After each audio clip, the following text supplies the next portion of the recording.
ان الحمد للہ والصلاة والسلام علی نبیہ۔ سورہ رحمان نے دعا کی قبولیت کے الفاظ سکھائے اور پھر سورہ رحمان نے موت کو ایک نعمت قرار دیا۔ یہ نعمت کس طرح بنتی ہے؟ سورہ رحمان کی آیت نمبر 26، 27، 28 ان تینوں کے ضمن میں ان باتوں کو جانتے ہیں۔ پہلے آیات کا ترجمہ ملاحظہ کیجئے۔ کل من علیہا فان، اس پر جتنے ہیں ہر ایک کو فنا ہے، جو کچھ بھی زمین پر ہے فنا ہونے والا ہے۔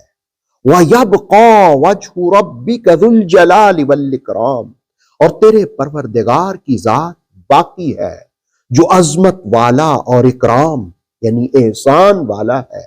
فَبِأَيِّ آلَاءِ رَبِّكُمَا تُكَذِّبَانِ، اے جنوں اور انسانوں کے گروہ، تم اپنے پروردگار کی کن کن نعمتوں کو جھٹلاؤ گے؟ سورہ رحمان کی 26 نمبر آیت نے یہ بات واضح کی، ہر چیز کو فنا ہے۔ زندگی بھی ایک نعمت ہے لیکن موت بھی ایک نعمت ہے۔ اس نعمت کا اندازہ اس بات سے ہوتا ہے کہ اگر کوئی شخص کسی اذیت ناک بیماری میں مبتلا ہو، جس کو نہ دن کو سکون آئے نہ رات کو نیند آئے، درد سے تڑپتا رہے، یا کسی ایسے بوڑھے کو دیکھ لے جو لمبی عمر ہونے کی وجہ سے اس کی آنکھیں بینائی سے محروم، زبان بولنے سے، ہاتھ ہلنے سے، ٹانگیں چلنے سے معذور ہو جائیں، معدہ کمزور، جگر بیکار، دل بیمار، دماغ کام کرنا چھوڑ جائے، حتیٰ کہ وہ گھر والوں کے لیے بھی بوجھ بن جائے، تو کیا اس کے لیے موت نعمت نہیں ہے؟ اور ایسی ہی کیفیت کے لیے رسول کریم صلی اللہ علیہ وسلم نے ایسی بیکار عمر سے، ایسی ناکارہ عمر سے پناہ مانگی ہے۔ رسول کریم علیہ السلام یہ دعا سکھایا کرتے تھے کہ فرض نمازوں کے بعد پڑھو۔ صحابہ اس کی اپنے بچوں کو تعلیم دیتے۔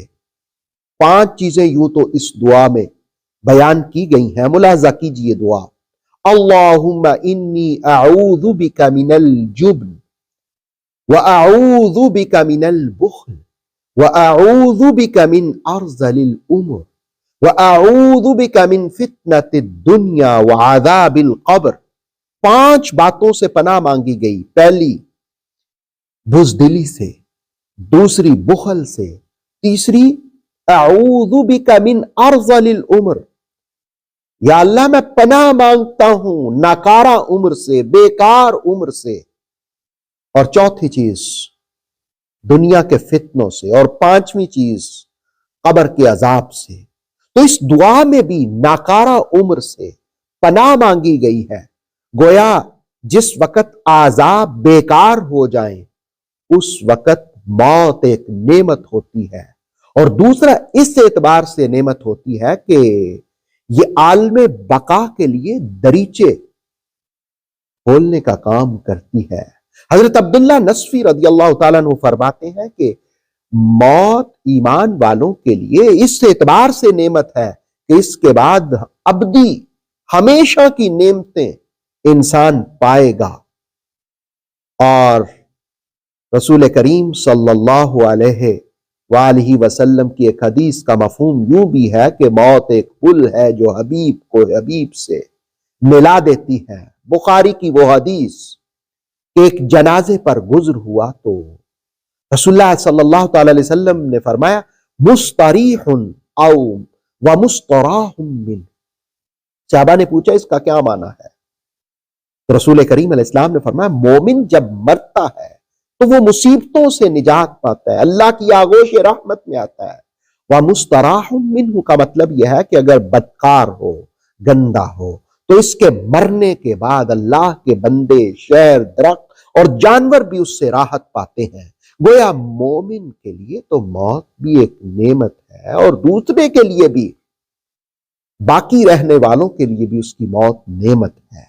کل من علیہا فان، آیت کے نزول کے بعد فرشتوں نے کہا انسان ہلاک ہو گیا، لیکن جب کل نفس ذائقۃ الموت نازل ہوئی تو فرشتوں کو اپنی موت کا بھی یقین ہو گیا۔ آگاہ اپنی بشر سے، آگاہ اپنی موت سے کوئی بشر نہیں، سامان 100 برس کا ہے پل کی خبر نہیں۔ اور سورہ رحمان کی 27 نمبر آیت میں فرمایا وَيَبْقَى وَجْهُ رَبِّكَ ذُو الْجَلَالِ وَالْإِكْرَامِ، اس میں یہ جو الفاظ ہیں ذل جلال والاکرام، یہ دعا کی قبولیت کے الفاظ ہیں۔ ترمذی کی حضرت انس رضی اللہ تعالیٰ عنہ سے یہ روایت ہے، رسول کریم علیہ السلام نے فرمایا اس دعا کو لازم اختیار کرو، یا ذل جلال والاکرام، اس کو کثرت سے یاد کرو۔ مصنف ابن ابی شیبہ کی حدیث ہے کہ رسول کریم صلی اللہ علیہ وسلم کا گزر ایک ایسے شخص پر ہوا جو کہہ رہا تھا یا ذل جلال والاکرام، یا ذل جلال والاکرام، تو رسول کریم علیہ السلام نے فرمایا تیری دعا قبول ہوگی۔ گویا سورہ رحمان کی 27 نمبر آیت نے ان الفاظ کا ذکر کیا جو دعا کی قبولیت کے الفاظ ہیں، ذل جلال والاکرام۔ اور پھر ان آیات سے ہم یہ بات بھی سیکھ سکتے ہیں کہ بقا صرف اللہ ہی کی ذات کو ہے۔ اور دوسری چیز یہ بھی کہ سورہ رحمان نے مختلف نعمتوں کا ذکر کیا، کھانے پینے کی، پھر سواریوں کی، پھر سمندروں کا، پھر لولو مرجان کا، پھر فصلوں کے پکنے کا، خوشبوؤں کی مہک کا، پھولوں کی لطافت کا، روشنیوں کے جلوے کا، سورج چاند، مختلف نعمتوں کا ذکر کیا، اور پھر انسان کو کہا کل من علیہا فان، اے انسان ان نعمتوں میں کھو کر کے اللہ کو بھول نہ جانا، بقا اسی کی ذات کو ہے۔ کامیابی چاہتے ہو تو اعمال صالح کرو جو خلوص سے نیت کے ساتھ، تفسیر تبصرہ نے لکھا جو خلوص نیت کے ساتھ اللہ کی رضا کے لیے کام سر انجام دیے جائیں گے، وہ بھی باقیات الصالحات میں ہے۔ اللہ رب العالمین ہم سب کو سورہ رحمان کا فیضان نصیب فرمائے۔ اوتھینٹک اسلامک نالج کے لیے نور وحی یوٹیوب چینل کو سبسکرائب کیجئے، بیل آئیکن کو بھی لازمی پریس کریں۔ نور وحی کے فیس بک پیج، ٹک ٹاک اور انسٹاگرام کو بھی فالو اور لائک کیجئے تاکہ ہماری ہر نئی آنے والی ویڈیو آپ تک بر وقت پہنچ سکے۔